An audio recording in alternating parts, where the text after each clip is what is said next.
அதிசயங்கள் செய்கிறவர் நம் அருகில் இருக்கிறார்.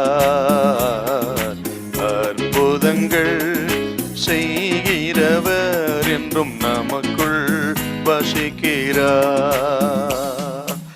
யோவான் 6:17. படவில் ஏறி கடலின் அக்கறையில் உள்ள கப்பர்நகூமுக்கு நேராய் போனார்கள். அப்பொழுது இருட்டாய் இருந்தது, இயேசுவும் அவர்களிடத்தில் வராதிருந்தார்.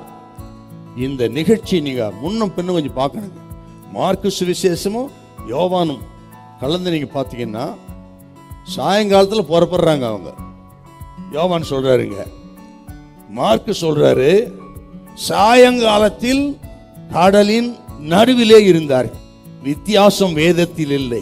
என்னன்னா சாயங்காலத்தில் புறப்பட்டவங்க, இதே யோவான் சொல்றாரு பாருங்க, 3 இல்லைன்னா 4 மைல் தூரம் வந்திருக்கிறாங்களா. 19வது வசனம். அந்த சாயங்காலம் 3-4 மைல் தூரம் தான் வந்திருக்கிறாங்க. புயல் வந்துருச்சு. கிட்டத்தட்ட 4ஆம் ஜாமம் வரையிலும் 9 மணி நேரம் ஒரே இடத்துல அலைக்கழிக்கப்படுகிறார்கள். இங்கும் அங்கும் படகு அலைக்கழிக்கப்படுகிறது. 9 மணி நேரங்க. முன்னேற முடியல, பின் திரும்ப முடியல, ஒண்ணுமே செய்ய முடியல. 9 மணி நேரம் கடலில் சூறாவளி சிக்கி படகு சின்னாபன்னமாக தவிக்கிறது. அதுக்கு பேர் தான் கைவிடப்பட்ட நிலைமை. அனுபவம் உள்ளவர்கள், அவங்க பிசினஸே கடல் தான், அவங்க தொழிலே படகு தான், அவங்களுக்கு எல்லாம் அத்துபடி. ஆகிலும் 9 மணி நேரம் ஒன்றும் பிரயோஜனம் இல்லை, எதுவுமே கை கொடுக்கல. அவர்கள் அனுபவம், அறிவு, பலன், ஞானமும் 9 மணி நேரம் சிக்கி தவிக்குதுங்க. அப்படித்தான் நமது வாழ்க்கை. எதோதான் படிச்சிருந்தாலும் அனுபவம் இருந்தாலும் சில நேரத்தில் இப்படிப்பட்ட சூறாவளி சிக்கி தவிக்க வேண்டியது இருக்கும். கைவிடப்பட்ட நிலைமை. இயேசு வராதிருந்தார் அப்படின்னு எழுதுறாரு.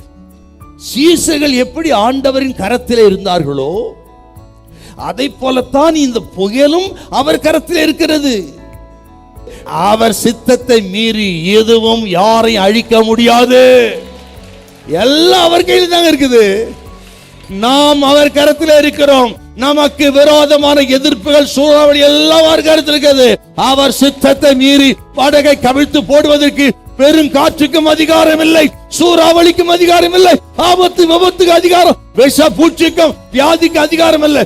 எல்லாம் ஆண்டவர் கரத்திலே. அவர் சொல்ல ஆகும், அவர் கட்டளையிட நிற்கும். ஹல்லேலூயா, ஹல்லேலூயா.